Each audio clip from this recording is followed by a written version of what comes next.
It's 11:11. Make a wish. Welcome to Hacking Hypermobility Podcast. I'm Luna. And I'm Shelli. And we're two bendy mamas. Hacking Hypermobility. Let's meet. Okay. Hi, and welcome to another edition of Hacking Hypermobility's Help I'm Alive series. Today's episode is I. I is for intersectionality. Intersectionality is also known as intersectional theory. It's the study of how overlapping or intersecting social identities, particularly those minority identities, relate to systems and structures of oppression, domination, or discrimination.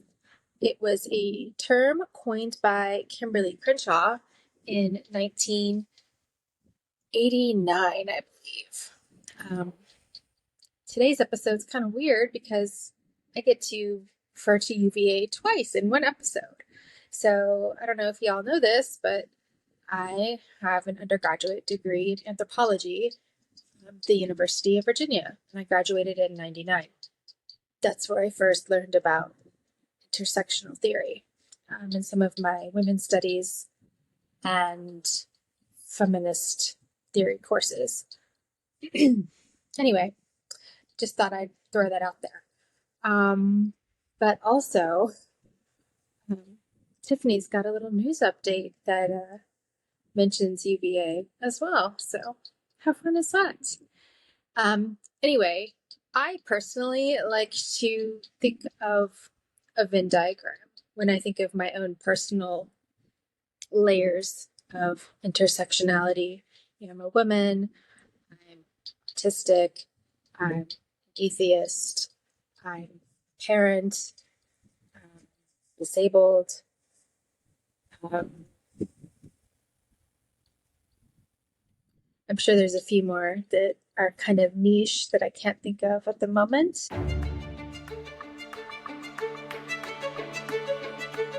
Also, hi, here on the Hacking Hypermobility podcast, we share our lived experiences.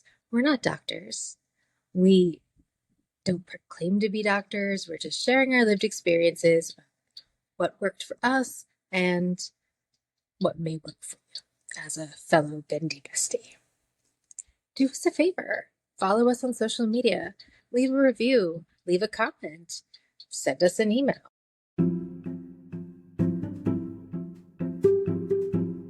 Hi, Tiffany here with your Zebra News update for the week. News. UVA has announced they are opening a new EDS clinic. I'm so excited. I cannot wait. Okay, so they've officially announced it. They are going to be opening it sometime late 2025, early 2026. That's the schedule. It's going to be run by Dr. Dacre Knight, who is currently the medical director of the EDS clinic for the Mayo Clinic. He's going to be overseeing the care for the adult patients. And then Dr. Ina Stevens is going to continue the pediatric side because they do have like a connective tissue clinic, but for pediatrics. And I don't think it's all encompassing is what this clinic's going to be or what their website says.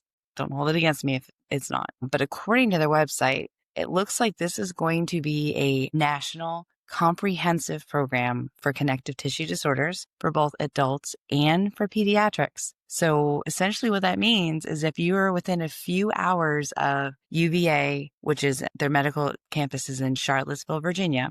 So if you're within a few hours of that, they will coordinate all of your care for you at UVA. But if you're further away, so we actually currently go to UVA for my daughter's feet. It's about a 3-hour drive both ways. It's doable. It's exhausting, but it's 3 hours and I'm down for it if we can get good care. Like I'm totally willing to drive. So what it sounds like they're going to do is if you are further away and maybe cannot make the trip or make multiple trips, I don't know what their setup's going to be, but they will create a care plan. They'll develop a care plan that works with you and your local physicians. So I'm hoping that means like they'll work with whatever your local care team looks like so that you're still going to get the benefits from it. Hopefully that's what I'm getting from what they said on their website. So essentially you're going to see, it says you're either going to see Dr. Knight or Dr. Stevens, depending on if you're an adult or a kid. They're also going to have access to genetic counselors. So genetic specialists, physical therapists, a psychologist to help with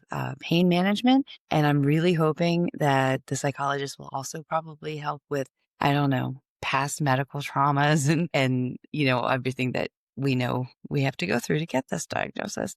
So, and then also they're going to have other specialists related to all of those pesky comorbidities that we have, depending on the patient's current care needs. So if you don't need to go to cardiology, you don't have to. So it sounds like it's exactly what I was hoping would happen, where it's an actual comprehensive clinic, because I've heard from other people that have gone to other clinics. I want to say, don't quote me on this, I want to say there's 15 EDS clinics in the US and maybe like 18 globally. I could have those wrong, but I've heard from people that have gone to other EDS clinics, and it was, from what I've heard, not what we thought it was going to be. And it was very much like a big excitement and hope for a big letdown. Like it was like, you're bendy, drink water and go to PT. So I'm sure that there are some that are great, but I've heard from quite a few different ones where it was like, what was the point of that? So I'm really, really hoping that this is what we need. And then also really hoping that they get a more staff, because it looks to me like you're going to either see one of the two. If you're an adult, you would see Dr. Knight. The wait list is going to be insane, I'm sure. They don't also, by the way, mention anything as far as how to get on a wait list, when they're going to start accepting new patients, what we can do to start get the referrals in the works. So just bear that in mind. As of right now, it doesn't say anything as far as registering to become a patient at the clinic, or what their protocols are going to be for accepting patients, because I don't know if it's going to be such a high demand thing that it's going to be, like a triage situation. I don't know. So as soon as I find out more information, I will pass that along. I'm hoping to get into that clinic because that sounds amazing. So if I do, I can let everyone know what happens. And I'm not expecting this to happen anytime within the next couple of years. So we'll see. But that's that big, big excitement news. The other big thing is the EDS Society, their 2025 Community Experience Survey is now open. If you remember, a few months ago, we mentioned it. This is going to be brought to when they do the Road to 2026. This is feedback from the community about our experience and what we would like to see changed, and also just certain things about living with it. So I'm going to put a little thing where you can link to it, but that way, if you have to be part of the DICE global registry already. So if you're already in that, check your email, because you would have received an email invitation link to go fill out the survey. And if not, you can still register. You would just go to the EDS Society's website, go to the research, go down to 2025, and then I'll link it there. But you can still do it. So I highly recommend, if you have a few moments. It took me like 20 minutes, but I had a lot to say, because I had a couple points of just frustration. It probably just took, and also I talk too much. So it probably took me a lot longer than it would take you. And by all means, you don't have to write a book like I did on every single question. But at least it's something, and that they have some data, and it's a way for you to have your voice heard, for the new classification that's coming up soon. I know a lot of people were frustrated with 2017 classification and criteria, and then same with the pediatrics when that came out. So again, this is just your chance to put in your input on the matter, not, we'll see what it can do. So that's it. That's your zebra news. That's all I got right now. I'm sure there's a whole bunch more happening, but it's been a bit of a crazy week. So I hope everyone's having a wonderful week. I look forward to speaking with you all very soon, and have a good day. Bye.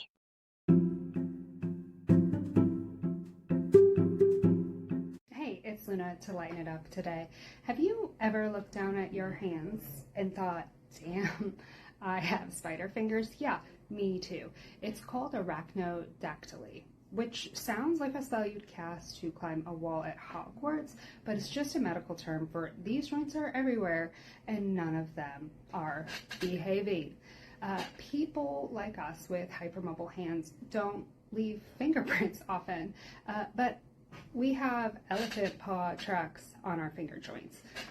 And for Pride Month, can we just talk about how gay hands are just hypermobile hands that wrist flick That's not flamboyant, it's a subluxation. I'm not being sassy, I'm dislocating with flair. We're not limp-wristed, we're just ligamentally loose and living our truth. And while we're on it, all those T-Rex arm jokes you make about us autistic folks, yeah, those aren't because we're part dinosaur and that's our special interest. That's just wrist hypermobility in self-protective mode. My arms aren't short. I'm just trying to keep my joints from filing a workers' comp claim. So next time you see someone waving like a noodle or typing like a horror movie spider demon, just remember, they're not being dramatic. Well, maybe a little. They're being connective tissue deficient and possibly a little gay. Happy Pride Month. Okay, so I did not set out to have one surgery in 2024, let alone 3.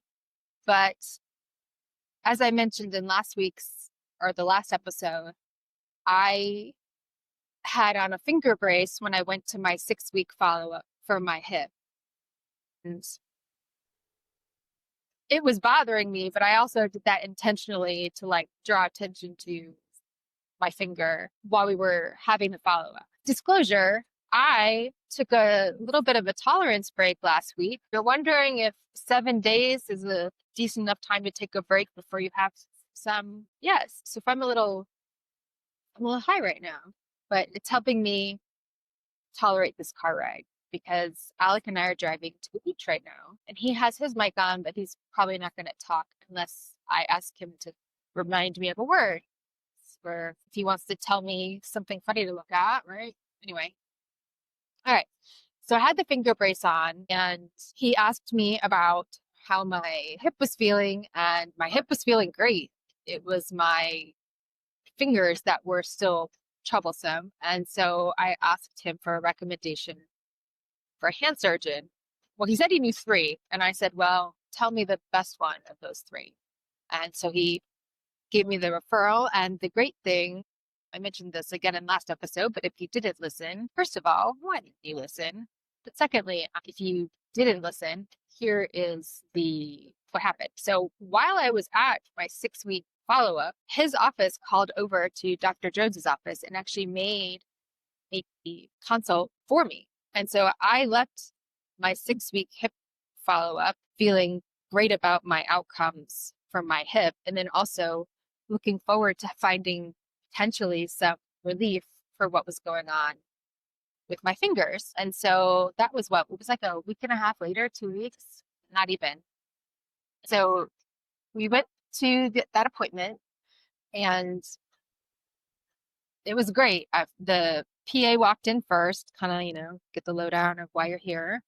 And she, touched, and by the way, I did not have any imaging.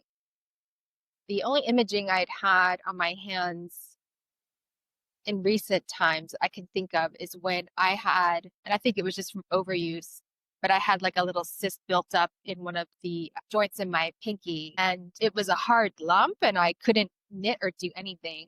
And so I got an X-ray and an MRI and they were just like, sorry, it's not anything that we care to do anything about. And then when actually that was before I was diagnosed with Ehlers-Danlos also.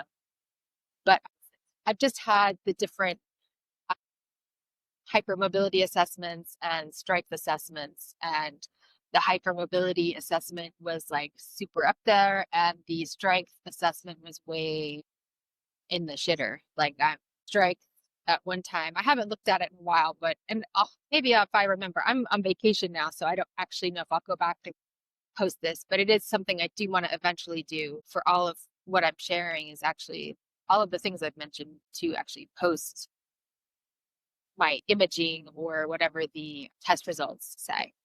But shit, I just lost track of my point. Oh, yeah. So my grip strength is worse than your average 75-year-old woman. And that was an assessment done when I was like 46. So I cannot imagine. Well, maybe my grip will be better now that my fingers are fixed.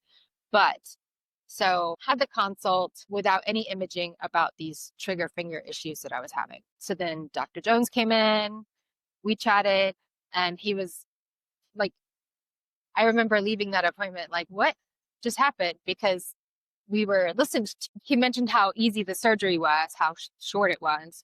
and that most people are fine with just getting like a local anesthetic. Well, when I mentioned that I burned through locals and topicals pretty quickly, they were like, oh, no problem, we'll just put you under.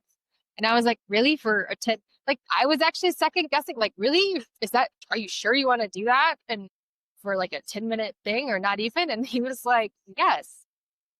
So that was a new experience. So I left feeling great after that. And we scheduled the right hand one for December 1st, or no, December 2nd. And then I was trying to definitely get them both scheduled before the end of the calendar year, just because I had met my deductible. And it was basically not that I would like, yay, free surgery, but also, yay, free surgery.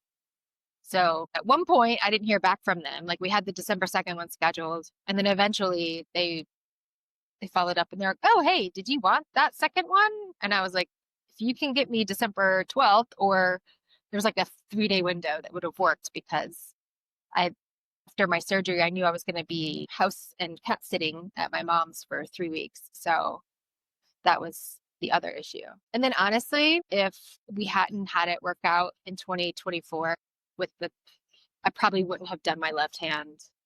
But then now my left hip. So then who knows what the, I guess, whatever. My body wants me to be symmetrical.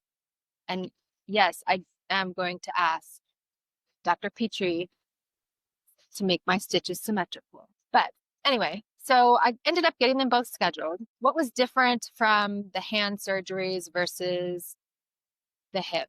Well, the time was different. It's a quick surgery. So, they don't need to schedule me first thing in the morning, because that's when they want to have the time for like the, more intense, longer surgeries. That's my assumption. That's just how I would schedule things. I would be a person that you could call in and just kind of squeeze in when you got 10 to 15 minutes, right?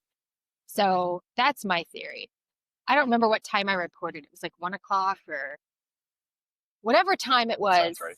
I was a cranky bitch because I was getting put under, and with that is no food or beverages after midnight. And then they were like, no water. Like they were really strict on that. And I defied them in a way, because if I get dehydrated, it would send me into an autonomic episode. And that would probably flag me to not have the surgery at all, because they would think it was something that it wasn't, even though I don't know about what would have happened, but I was cranky. But so I don't like that. I like trying to time it, like as soon as I get there, like get an IV in me. But we managed to get through that. So let's see.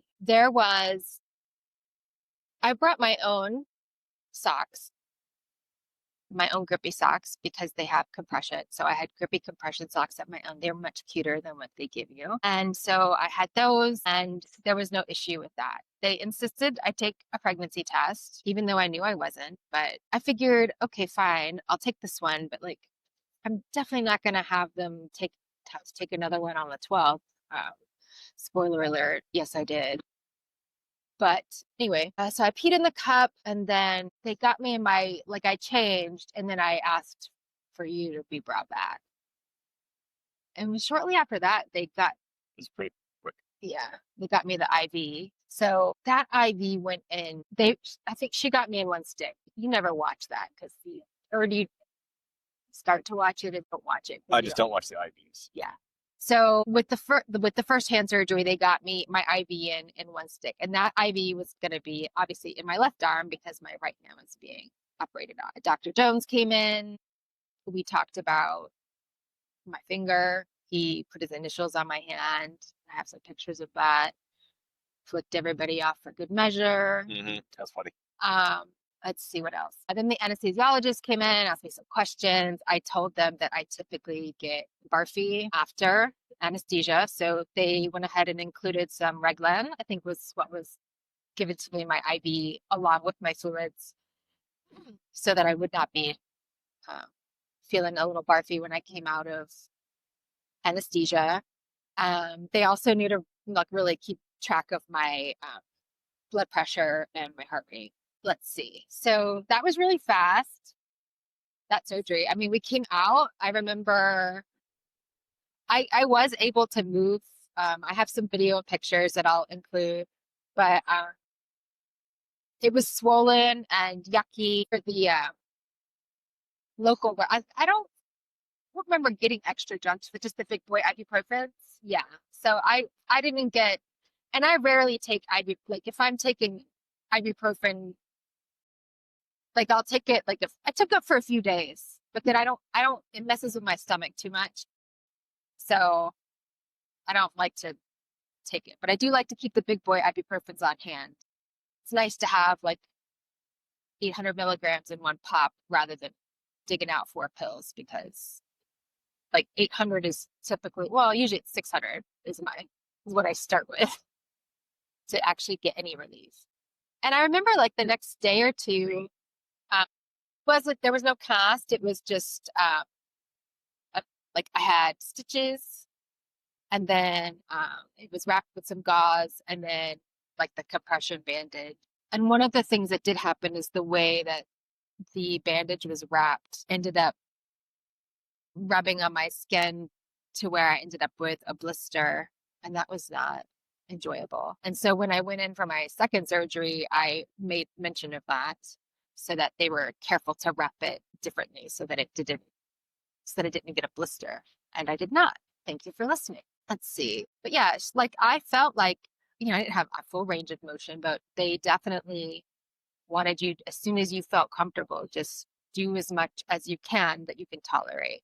And so just as often as I fidget, and if you've watched any of my videos on TikTok, you see how much I move. I was just doing this, whatever little grip motions I could do to, work on my mobility. Okay, so here's what was different with the second surgery. So the stitches, let me talk about the stitches. So the stitches on my right hand, what is that bird? Hold on. Is that a turkey vulture or an eagle? That's a juvenile eagle. Oh, cool. Yeah. So I figured when I went back for the second surgery, he would be inspecting the stitches on my right hand. They had scheduled a follow-up appointment for me to have the stitches on my left hand taken out like on December 27th or something, but we were going to be out of town. So we ended up having to get those stitches out. I feel like it was like a week. It was like 7 days. I felt like it was a little sooner than they might have preferred. However, after what they probably saw after 10 days with what happened with my other hand, my skin had started to actually grow over the stitches again. And I almost at one point was going to just pull the stitches out myself because I was itching and I was worried that it didn't look infected or gross. I don't know. So the skin on my palm had started growing over my stitches on my right hand. And so Dr. Jones took those stitches out while I was under getting my left hand done. I have some theories about why I was so more bitchy. I mean, the nurse and I had our own issues, but the nurse was a dumbass. Well, yes. So the nurse I had for my second surgery, we didn't vibe at first. And there's a few reasons for that. I don't think it was because he was a dude necessarily, but I just felt like he wasn't listening to, like, he just was, and it could just be because he wanted to like check everything he had to do and check his boxes. So like, I need to think about it from that perspective also. But I was like, hello, like I literally was here 10 days ago. I'm right-handed. This is my bandaged right hand. I'm telling you, I don't need to take a pregnancy test. He's fixed. I'm fixed. And there was no sex. So like, anyway. And he was insistent. And I just was so, also I didn't have to pee either. So that was making me mad too. Because then I was feeling anxiety. And you would think, oh, but you're anxious. Wouldn't that trigger you to pee? Not in my situation. It just makes me super angry at this guy. So finally I go pee and you have to write your initials on the cup. And I wrote my initials. And then I also wrote not being pregnant on it. And then after I wrote that, I immediately regretted that. But what was I going to do? Like scratch it out and be like, just kidding. Like I only had one cup. I could anyway. So I had to like face that. So I did right when I walked out. I was like, yeah, I wrote you a note, whatever. He didn't like that. But so I also had my preferred compression grippy socks. I was wearing them and he was like, you need to change into these. And I'm like, no, these are okay. And he's like, well, I need to check. And I'm like, no, I wore these 10 days ago when I was here for this other surgery. And they said it was fine. He's like, well, I wasn't here then. And I'm like, my God, dude. I was like, well, can you ask? And he was like, yeah, blah, blah, blah, ask. And so I was not, if you've put on compression socks that go up to your knees, you don't want to be fucking with those a lot. So I was not taking off my socks until I was like basically instructed to do so. And but at this time, Alec is still in the waiting room. So this guy and I are not having a great interaction. Like, and to be fair, I shot first when he was like, right when he took me back, I was like, you're going to make me pee. And I did. I came at him with the sass.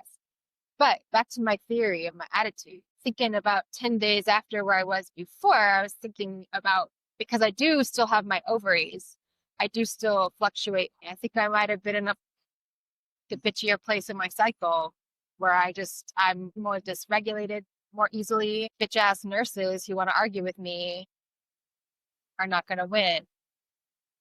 So the discussion about the socks continues, and he went to go, I think he wanted to go get were you there when my IV was started or not? I can't remember. Because this guy also did not get my IV in one stick. And I have some gnarly bruise pictures to show y'all. Whether or not you were there for the IV is what. So he went to go do something else. And I kind of he mentioned something again about the socks to me.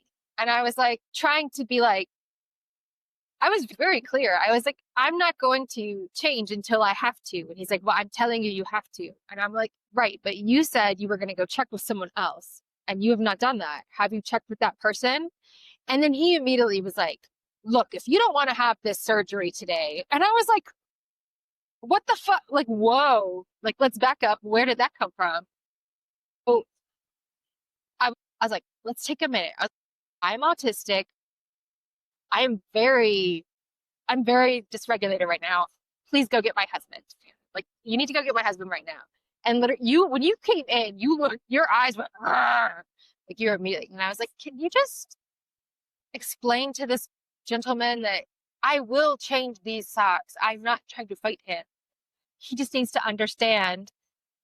I was just asking him if he had asked the person yet about it. Like, I wasn't being like, hurry up, MFR. Like, I was just trying to get information. Like, I need all the information. And then once we kind of got that resolved and you were in there, everything was fine after that. So anyway, he came in, the doctor came in, marked my hand on my left side this time. We talked about the stitches on my right. He took those out. I didn't have any issues. The 10 days was definitely enough time between the two surgeries. Like, I didn't feel like I made a poor decision. It would have been a poor decision to do them at the same time, which is what we discussed last week with Tiffany and her bilateral carpal tunnel surgery. So that was on December 12th. I had that surgery.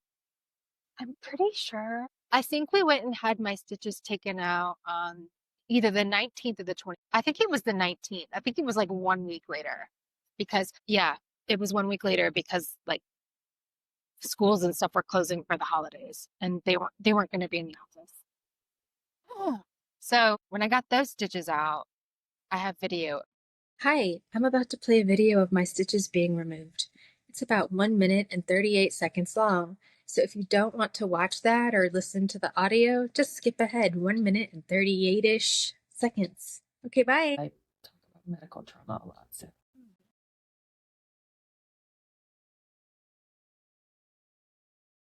Let me know if I need to move my thumbs, just kind of doing phone. Yeah, we're actually trying to figure out what we're going to do because I was just looking at all of our analytics and we have across our 3 accounts, it's 2 of us and then our podcast account. We have about 40,000 followers on TikTok across the 3 of us. Well, that's really cool. It is, except if they ban TikTok. Oh yeah. Like we have a presence on other platforms. It's just a lot smaller. And we talk about medical trauma and being autistic and having a chronic illness, and those topics don't always get pushed out. Yeah. Onto the outside. Related Yep. again. Sting. I'm used to some degree of pain. Anyway, Just got the little bandage on there. the little stary strips. These will probably fall off. Yeah. Stuff. Location. I've been keeping a compression glove on it to kind of, because it is in that weird place. Thank you. Are those blueberries? Yeah. Blueberry, raspberries, pomegranate. Are you gonna do color? Or are you gonna keep it with that outline? I don't like color. No, that's That didn't feel great, but and I was a little concerned about what they looked like, but I just kept some special bandages on it because I didn't want to end up in the situation where the stitches were overgrown like they were before. It happened quickly. So between, I guess, 7 days and 10 days, or it could have been a whole cycle situation too, thinking back, who knows? But yeah, I did have a different experience between the two surgeries. And the only difference I can pinpoint is the gender difference. It was the nurse. Because everything else was fine. And so that happened, got those stitches out, and I knitted on the drive down to my mom's house on Christmas Day. I was knitting in the car. Things have been great ever since. I am having some issues with my thumb now that I do not enjoy. I subluxed it the other day. The swelling has gone down, but the pain has now kind of gone further down my thumb joint into whatever this big one is here. So that's annoying. But I pretty much live in some kind of compression. And I also have a special thumb brace somewhere. Nope, that's a face mask. Mask up, people. Anyway, I have a thumb brace I've been wearing off and on. I pretty much have like an orthopedic mini store at my house. Anyway, that's the end of what happened with my fingers. Do you have anything you want to say? It was definitely the nurse.